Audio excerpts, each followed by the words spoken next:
आम आदमी पार्टी के यूपी प्रभारी सांसद संजय सिंह ने सरकार पर आरोप लगाते हुए कहा कि कानून व्यवस्था पूरी तरह से खराब है।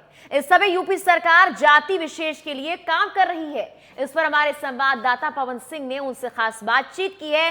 क्या कुछ संजय सिंह ने कहा है, देखिए।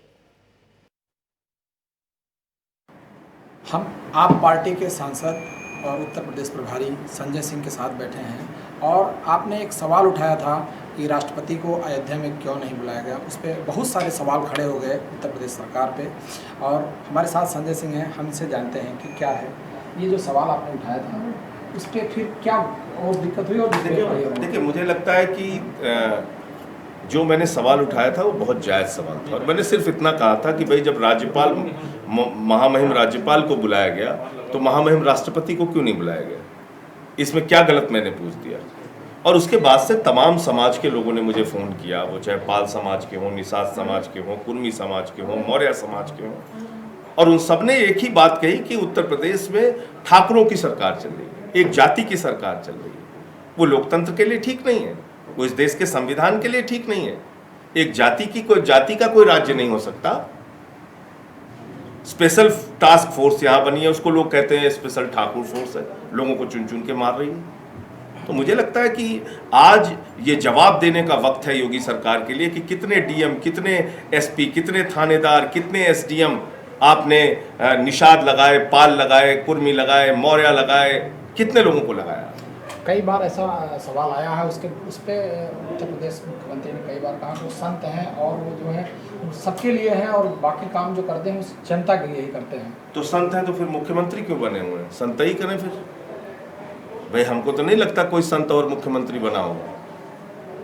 अगर वो संत हैं तो संत का काम तो सत्ता से, राजपाट से सबसे दूर रह के संत ही करना होता है, पूजा पाठ अर्चना करें।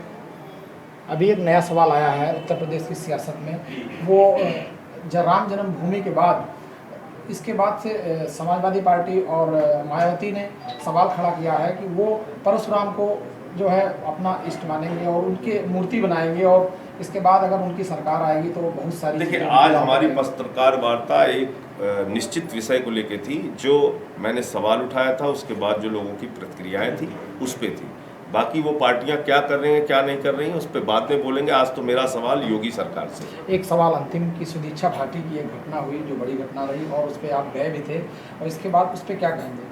देखिए, सुदीक्षा भाटी की घटना ये हमारे समाज पर एक करारा तमाचा है, हमारी व्यवस्था पे एक बहुत बड़ी चोट है, और ये बताती है कि उत्तर प्रदेश को जंगल राज कहना भी कम होगा। यहाँ जंगल का भी कानून होता है, यहाँ कोई कानून नहीं है।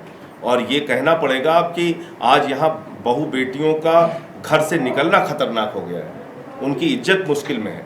तो ये वही बेटी है जो 3 करोड़ 80 लाख रुपए की स्कॉलरशिप पाके अमेरिका में पढ़ रही थी। ये वही बेटी है जिसका बाप चाय की दुकान लगाता है। ये वही बेटी है जो अपने 6 भाई बहनों में सबसे बड़ी थी, आज उसके परिवार का सहारा छीन गया। क्यों?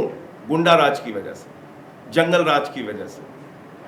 3 किलोमीटर तक गुंडों ने उसका पीछा किया, आगे पीछे करके उसके साथ छेड़खानी करते रहे, फिर अंत में बाइक अपनी आगे लगा के ब्रेक मार दिया और उससे एक्सीडेंट हुआ और उसकी खत्म हो गई। और इस उत्तर प्रदेश सरकार की बेशर्मी देखिए, प्रशासन की बेशर्मी देखिए कि वो कह रहे हैं साहब ये एक्सीडेंट है, तो उनके चाचा जी झूठ बोल रहे हैं क्या?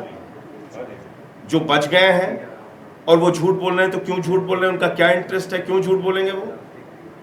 तुम्हें तो अपना गला बचाने के लिए झूठ बोलना है, चलो ठीक है, तुम्हारी बात समझ में आती है। वो क्यों झूठ बोलेंगे? उनकी किसी से क्या दुश्मनी है?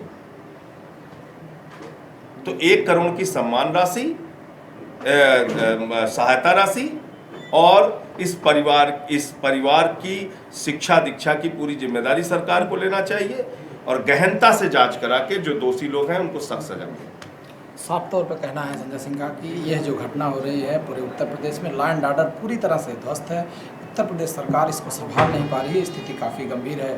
कैमरा पर्सन रश्मि के साथ पवन सिंह, नेशनल वॉइस, लखनऊ।